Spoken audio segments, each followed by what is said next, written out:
Hello, everyone. Welcome back to my podcast, Anxietea, a mental health podcast, where I give you mental health stories, self care tips and techniques, and whatever you all want me to discuss.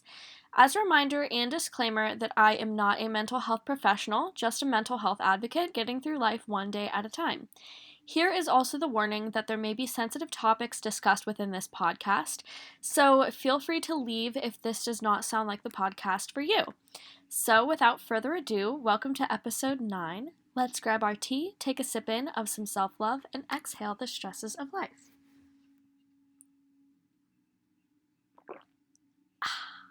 Today, I have water instead of tea because I did not feel like making tea.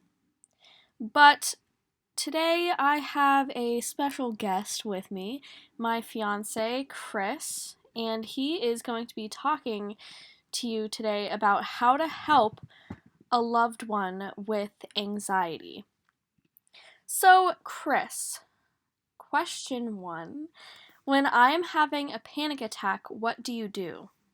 Normally, I will try to hold you and comfort you and get you to do different techniques that you have told me about, like finding something to mess with, whether it be a type of putty or something like that, or coloring or even color spotting, which is another one of your favorites.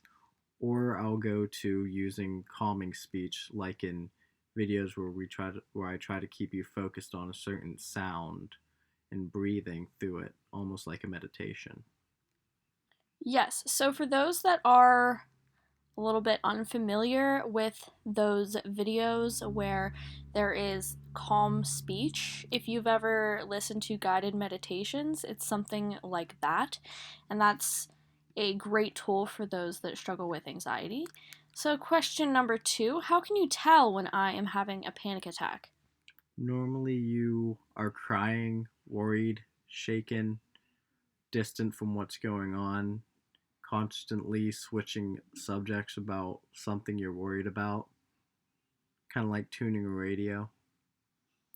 Yeah, so for those that are having the panic attacks, sometimes it isn't just, sometimes it isn't very noticeable, and a lot of times it's racing thoughts, but my panic attacks specifically are very, very noticeable, and they're physical and visual, and there's symptoms that I will have, and I will not focus on one thing at a time. It'll sound very much like racing thoughts, but I usually have those racing thoughts and experience them out loud, and sometimes I will even pace. So, Chris, how do you know what will work and how to help me? Well, whenever you're shaking a lot, normally I try to hold you and comfort you. And normally, when you're also shaking, you're having trouble breathing.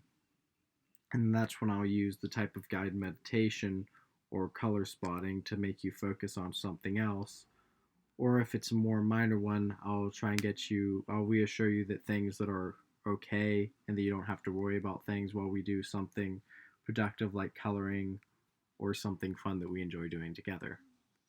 Right. So, a lot of this had to do with me communicating to Chris because beforehand, whenever I was having these panic attacks, both of us kind of didn't know what to do because at that point I was not in therapy and he never really um, experienced how to help me before we communicated what would work. So, a lot of it is communication with your partner, and that's very, very important because there are a lot of tools and techniques that don't work for people that might work for somebody else. So, you really have to get to know your partner and try a lot of different techniques and tools to see what helps. So, what do you do if nothing is working? When nothing ends up working, I just continue to do the guided meditation because I know with enough repetitive speech, you will start to listen to it and start to breathe the way that I need you to, as well as when I'm cuddling you, holding you, so that you're not racing around, running around, moving your body around to stop you from possibly hurting yourself. from hitting something or anything like that. So, how much experience have you had with those with anxiety? Quite a lot of people I know have anxiety, but it is really true that it depends on the person on how to deal with it.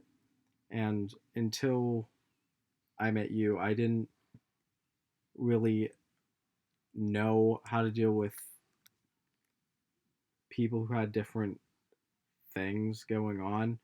I always tried to comfort them and reassure them, and I knew some simple things like color spotting to help, but I know that that didn't help a lot of other people. Yeah. So, for me, I'm someone that very much was willing and am willing to try any technique that there is because I really wanted to get better and I was so new to techniques and tools, but I've had anxiety my whole life, like I mentioned, but it took me a very long time to figure out what I needed and even have introductions to those kinds of tools. And every single person is completely different, and everyone's situation is completely different. Like for me, I've had a lot of childhood trauma, and so it's also kind of dealing with that is a struggle, and it's really hard to help people with their trauma when there's not a lot of communication going on, or sometimes you just can't help those people because it kind of stays with you. So, how do you feel when I start to panic or show anxiety symptoms? I get very worried about you, and I myself become a bit anxious when becoming worried about you, and it makes me upset to see you not doing okay. Yeah. So, with loved ones experiencing other loved ones with that anxiety, a lot of times they will start to feel that empathetic response, like they can feel what they're feeling.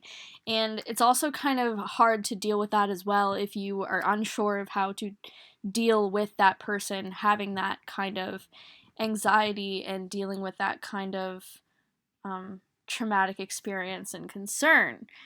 And it I'm so sorry. Chris has this stuffed animal that he's playing that he's playing with, and it's really cute. We just bought it the other day. It is a donut squishable. But yeah, as I mentioned before, it is really hard to see your loved one suffer like that in a way, and even sometimes you can start to feel that anxiety as well. So, Chris, what were your ideas on anxiety before witnessing someone struggling with it? Um, I always thought that anxiety was just worrying about something on your mind constantly, or like being scared and like acting slow or nervous about something. Um, and then whenever I came across friends who had it really bad, I realized that it can be a lot more than that, where it's a panic where sometimes you can't even breathe. And then I've had panic attacks like that at times, and I didn't know that it even was a panic attack till one of my friends was like, "You're having a panic attack," and it's a real eye opener to realize that anxiety is one of those things that's not pushed around in the media as much as it should be, because everyone thinks it's a very dainty thing when it's not. Yeah, and a lot of people think that with anxiety, it is, I mean, it is something that is very common, but at the same time, they just think everybody experiences some sort of anxiety, which is true, but some have the disorder with it where you're feeling that kind of intense anxiety on a daily basis, which is a very scary and real thing. And it's something that I feel like is not taken very seriously within our society, but there is more awareness. But realizing that it is something that is a little bit debilitating as well, like it takes a toll on your energy, and it takes a toll on your daily life, and it's something that you have to learn to deal with and cope with, and that therapy is needed. But just because you have that kind of disorder does not make you weak. So, what other hold on one second. What did I ask you this? Sorry. Did I ask you what did you learn after dealing with someone with anxiety?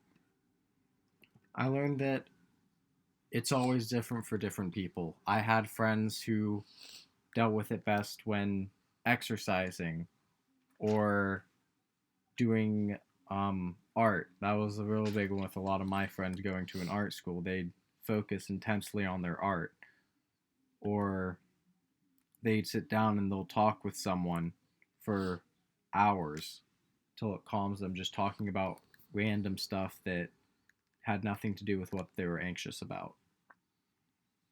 Yeah. And that is really true with people finding hobbies or ways to cope and kind of deal with that daily anxiety and stress that you might have. Like for me, I have always really loved music and I love to color. I just took up crocheting and it's really difficult, but it does help you put your mind to something that's much different than your thoughts, and it's something positive. And a lot of the times, if you are making music, you get to see a fun result from it in something that you created. Like I used to do clay. Sometimes seeing that product that you did and showing that you did something productive, other than sitting there and worrying, makes you feel so much better and less anxious.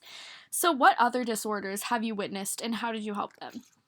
Um, Depression, as well as I knew some people who had bipolar issues, and um, when someone is having an episode with bipolar issues, it really depends on the day because it always changes for them. One thing could trigger them more or less than other things. With depression, a lot of people turn to becoming addicts, which I know a lot of people who did that, um, me myself included. And the best way that I learned to deal with depression was to be around the right people who were supportive and would help you with things that you knew you enjoyed. With depression, it's a big thing to focus on the things that you like and that strive to keep you where you are rather than going into that dark place where you don't want to live anymore. It's good to keep on those things that you enjoy in life that you look forward to. Because if you don't, then you're just going to keep going down that dark path. Right. Did you have any advice for those that are trying to help their loved one who is struggling with anxiety or another mental illness? If they do not go to therapy, try to get them there. And if not, try to figure out ways that look online, find ways that help other people with the same issues as your partner, and then through time figure out what helps them or not. Yeah, reading up about it and becoming aware is really, really important. And I mean, every experience, like we mentioned, is very, very different. But reading up about the basics of it is so important. And that's something that I think is really needed within our society. Are there any other thoughts that you would like to share before we end our time together? Nope. No? Okay. So, as we complete our journey, I want to wish you all luck on your own individualized journeys and hope that you can find comfort in these videos and knowing that you are not alone. Please share these videos to spread awareness and end the mental health stigma. For those of you that do watch and support my videos, thank you. It means a lot to know that someone cares about these messages, especially now in a time where we need more love and less hate towards one another. Now we have completed our ninth journey together, so let's take in a sip of some self love, and exhale the stresses of life. Thank you for watching.